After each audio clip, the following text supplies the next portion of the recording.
নমস্কাৰ লৈ আনিছোঁ এই মুহূৰ্তৰ আন এক গুৰুত্বপূৰ্ণ খবৰ যোৰহাটত সংঘটিত হৈছে এক শোকাবহ ঘটনা যোৰহাটৰ ৰাজমাও পুখুৰীৰ পাৰত উদ্ধাৰ হৈছে এটা মৃতদেহ আৰু এই মৃতদেহটো অনন্ত শইকীয়া নামৰ ব্যক্তিজনৰ বুলি ইতিমধ্যে জানিব পৰা গৈছে আৰু যোৰহাটত সংঘটিত হৈছে এই শোকাবহ ঘটনা যোৰহাটৰ ৰাজমাও পুখুৰীৰ পাৰত উদ্ধাৰ হৈছে এটা মৃতদেহ পুৱাত পানীত উপঙি থকা অৱস্থাত মৃতদেহটো প্ৰত্যক্ষ কৰে স্থানীয় ৰাইজে ততাতৈয়াকৈ আৰক্ষীক অৱগত কৰাৰ পাছতে আৰক্ষীয়ে পানীৰ পৰা মৃতদেহটো উদ্ধাৰ কৰে বুলি ইতিমধ্যে জানিব পৰা গৈছে আৰু মৃতদেহটো জেল ৰোডৰ অনন্ত শইকীয়া নামৰ ব্যক্তিজনৰ বুলি ইতিমধ্যে জানিব পৰা গৈছে কালি নিশা 10 মান বজাত ঘৰৰ পৰা ওলাই আহিছিল অনন্ত শইকীয়া নামৰ ব্যক্তিজন আৰু নিশা বহু দেৰিলৈকে ঘৰত উভতি নোযোৱাৰ বাবে নিশাই যোৰহাট আৰক্ষীক খবৰ দিছিল পৰিয়ালৰ লোকে আৰু পুৱাত পানীত উপঙি থকা অৱস্থাতে ব্যক্তিজনৰ মৃতদেহ ইতিমধ্যে উদ্ধাৰ কৰে আৰু এই ঘটনা এতিয়া চাঞ্চল্যৰ সৃষ্টি কৰিছে পুনৰবাৰ উল্লেখ কৰিছো যোৰহাটত সংঘটিত হৈছে হুকাবহ ঘটনা যোৰহাটৰ ৰাজমাও পুখুৰীৰ পাৰত উদ্ধাৰ হৈছে এটা মৃতদেহ পুৱা পানীত উপঙি থকা অৱস্থাত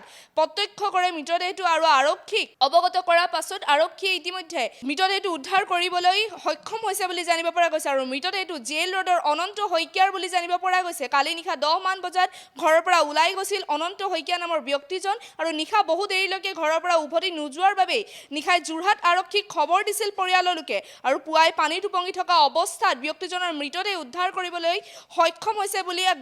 হৈছে যোৰহাট আৰক্ষী আৰু এই ঘটনাই এতিয়া চাঞ্চল্যৰ সৃষ্টি কৰিছে পুনৰবাৰ উল্লেখ কৰিছো যোৰহাটৰ ৰাজমাও পুখুৰীৰ পাৰত উদ্ধাৰ হৈছে এটা মৃতদেহ পুৱা পানীত উপঙি থকা অৱস্থাত প্ৰত্যক্ষ কৰে মৃতদেহটো স্থানীয়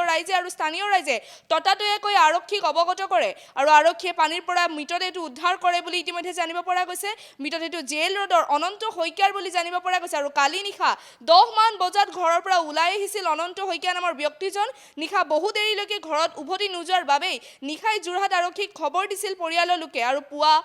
পানীত উপঙি থকা অৱস্থাত ব্যক্তিজনৰ মৃতদেহ উদ্ধাৰ কৰিছে এতিয়া যোৰহাট আৰক্ষী আৰু এই ঘটনাই এতিয়া চাঞ্চল্যৰ সৃষ্টি কৰিছে পৰিয়ালৰ লোকৰ মাজত যিকোনো খবৰৰ বাবে যোগাযোগ কৰক 7099017330 লগতে 7099017110 নম্বৰত